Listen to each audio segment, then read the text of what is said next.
안녕하세요. 복지 내비게이션에 오신 것을 진심으로 환영합니다. 오늘은 2025년부터 새롭게 시행되는 용인시 임신지원금 소식을 자세히 전해드리려고 하는데요. 임신부와 예비 부모님들에게 꼭 필요한 정보이니 끝까지 함께 해주세요. 이 영상 하나만 보셔도 신청 자격, 금액, 방법, 그리고 앞으로 놓치지 말아야 할 추가 혜택까지 한 번에 파악하실 수 있습니다. 저 역시 첫 아이를 기다리며 고민이 많았던 경험이 있어 오늘은 제 실제 경험과 함께 정책 활용 팁도 살짝 곁들여 드릴게요. 먼저 가장 궁금해하실 지원금 내용부터 살펴봅시다.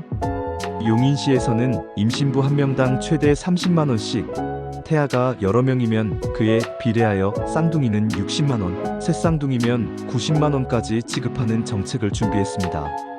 저출산 문제를 해결하기 위한 지방자치단체의 노력인 만큼 임신 준비 중이거나 이미 임신 중이라면 꼭 알아두셔야 할 필수 정보죠.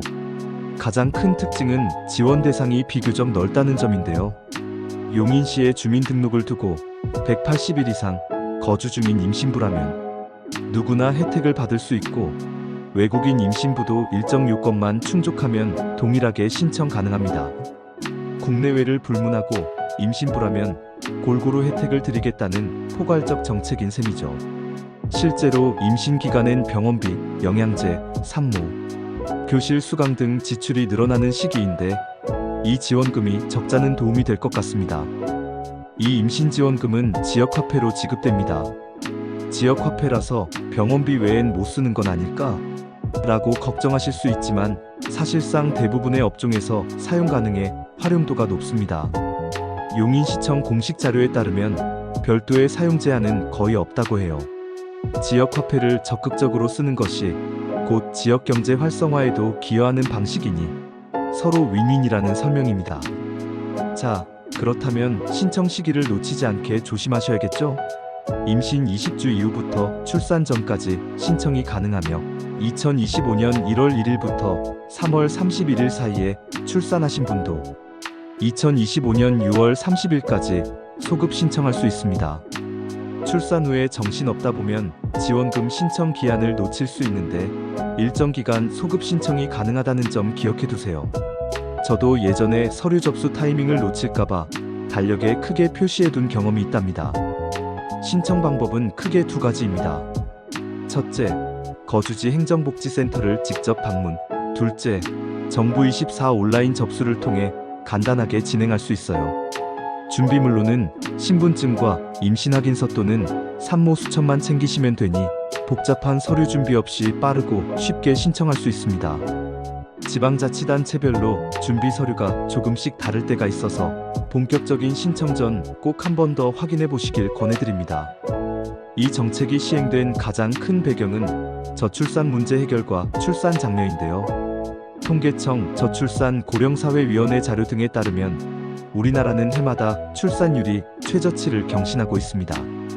중앙정부나 각 지자체에서도 이를 해결하기 위해 여러 정책을 내놓고 있는데 그 중에서도 용인시는 특히 지역화폐 기반으로 지원금을 지급하여 실질적 혜택과 지역경제 활성화를 동시에 노리고 있다는 점이 돋보입니다. 다른 지원금과 중복해서 받을 수 있다는 점도 큰 이점입니다. 예를 들어 정부에서 제공하는 첫 만남 이용권과 경기도 산후조리비를 이미 받으실 예정이라면 여기에 용인시 임신지원금 30만원까지 합쳐 총 280만원 넘게 혜택을 챙길 수 있죠. 저 같은 경우에도 처사이 때 첫 만남 이용권, 산후조리비, 기초육아비 등 다양한 혜택을 알뜰히 챙겼는데 생각보다 큰 도움이 되더라고요. 임신과 출산을 앞둔 가정이라면 내가 받을 수 있는 지원은 다 받고 시작하자라는 마음가짐이 중요합니다. 또 한 가지 알아두시면 좋은 정보가 바로 용인시의 출산지원금입니다. 아이를 출산하면 첫째 30만원, 둘째 50만원, 셋째 100만원, 넷째 200만원, 다섯째 이상 300만원까지 차등 지급해주는데요. 그뿐만 아니라 10만원 상당의 한우 세트까지 제공한다고 하니 놓치지 말고 꼭 함께 신청하세요. 저도 출산 후 정신이 없었지만 친척분들이 용인시에서 고기도 준다던데 하며 알려주신 덕에 겨우 받아볼 수 있었습니다. 이런 디테일한 혜택까지 꼼꼼히 챙기는 것이 현명한 부모의 길이겠죠? 혹시 더 구체적인 내용이 궁금하시다면 용인시청 홈페이지와 거주지 행정복지센터, 경기도청 공지사항을 꼭 확인해보세요. 정책이 새로 시행되거나 변경되는 경우가 있으니 최종 정보는 공식 채널을 통해 확인하는 게 안전합니다. 복지 내비게이션은 앞으로도 임신, 출산, 육아, 더 나아가 다양한 복지 정보까지 가장 빠르고 정확하게 전달해 드릴 예정입니다. 구독, 좋아요, 알림 설정만 해두시면 새로운 복지 정책을 한 발 앞서 받아보실 수 있답니다. 오늘 정보가 도움이 되셨다면 주변 예비 부모님들과도 널리 공유해 주세요. 작은 정보 하나가 누군가에게는 큰 힘이 되기도 하니까요. 다음에도 알차고 실속 있는 복지 소식으로 찾아오겠습니다. 지금까지 복지 내비게이션이었습니다. 감사합니다.